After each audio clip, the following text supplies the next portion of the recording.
Di suatu kota, terdapat sebuah kafe kecil yang berada di tepi jalan. Hai, saya Herman, pemilik kafe yang saya kelola sendiri bersama istri saya. Saya Susi, istri dari Pak Herman. Saya bertugas untuk melayani pelanggan kafe, sedangkan suami saya yang mengelolanya. Saya mengelola bisnis kecil ini dengan mengatur strategi marketing dan juga pengelolaan administrasi seperti pengeluaran, pemasukan bulanan dan juga pembayaran pajak kafe. Saat awal merintis usaha kafe ini, saya rajin membayar pajak tahunan atas usaha yang saya dirikan dan juga membuat strategi marketing yang baik agar kafe saya semakin ramai.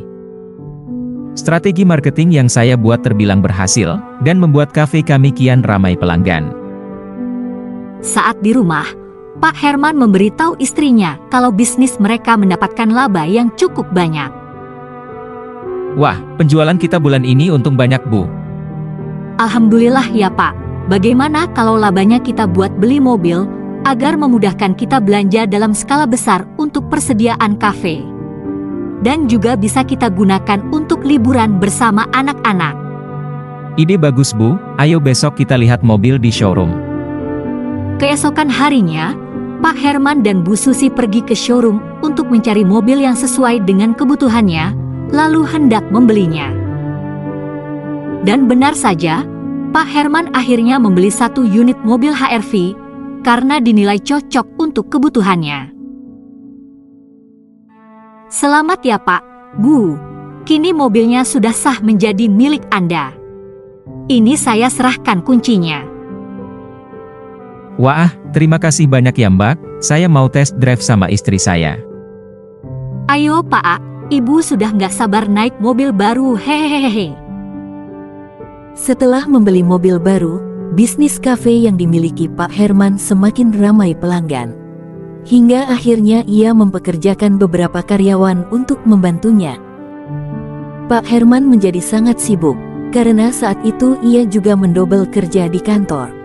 Sehingga tak jarang ia terlena oleh tugas kantor dan mengabaikan manajemen kafenya.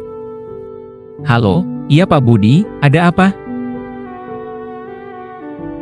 Meeting sekarang Pak? Tentu saya bisa. Setahun berlalu, kini Pak Herman lebih sering mengurus pekerjaan kantornya tanpa ikut campur urusan kafe. Sehingga suatu hari, tibalah masa pajak atas usaha yang dimiliki Pak Herman. Waduh, waktunya bayar pajak nih. Mana belum kasih gaji karyawan, bayar cicilan juga. Besok aja deh.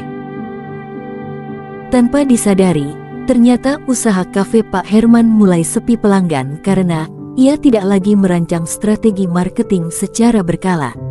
Akibatnya omset yang dihasilkan sangat jauh dari kata cukup. Waduh, ini gimana ya?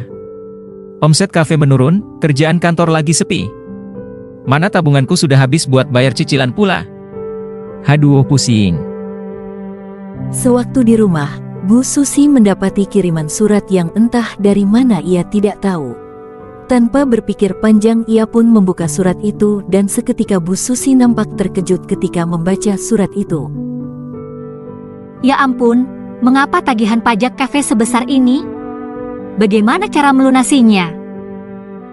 Pak, kemarilah. Kita mendapatkan SKPKB dari DJP, Pak. Ah, yang benar Bu, coba lihat. Oh, tidak apa-apa Bu, ini hanya peringatan saja, tenang. Bukannya segera membayar pajak terhutang itu, Pak Herman justru mengabaikannya, dan tidak memperdulikan kafenya yang semakin sepi pelanggan. Permisi Pak Herman, ini sudah lewat 2 hari, mengapa saya belum juga menerima gaji Pak? Kamu kan tahu kalau omset kafe sedang menurun, sabar ya, sebentar lagi pasti saya akan gaji kamu. Keuangan Pak Herman pun akhirnya menurun drastis. Modal yang digunakan untuk kafe sudah tidak ada, kini gaji dari kantornya yang ia gunakan untuk menggaji karyawan kafe. Sementara untuk kebutuhan hidup, ia memakai uang tabungan yang tidak seberapa itu. Waktu pun terus berlalu. Suatu hari terdapat surat lagi di rumah Pak Herman.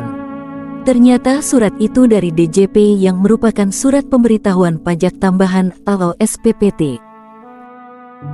Ya tagihan lagi, bagaimana caraku melunasinya? Uangku tidak cukup untuk menanggung semua pengeluaran ini.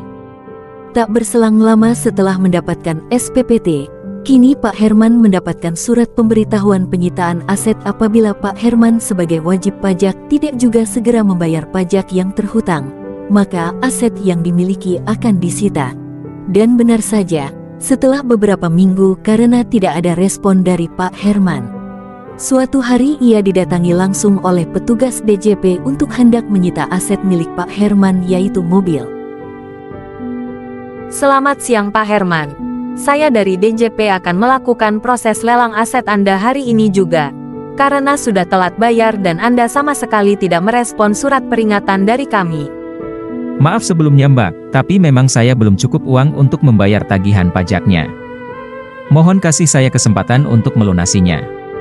Tidak bisa Pak, ini sudah prosedur. Kami akan mengembalikan mobilnya jika Bapak telah melunasi tanggungan pajak. Akhirnya, mobil itu pun dilelang oleh Direktorat Jenderal Pajak. Dan Pak Herman harus membayar pajak dan dendanya agar mobil itu dapat kembali.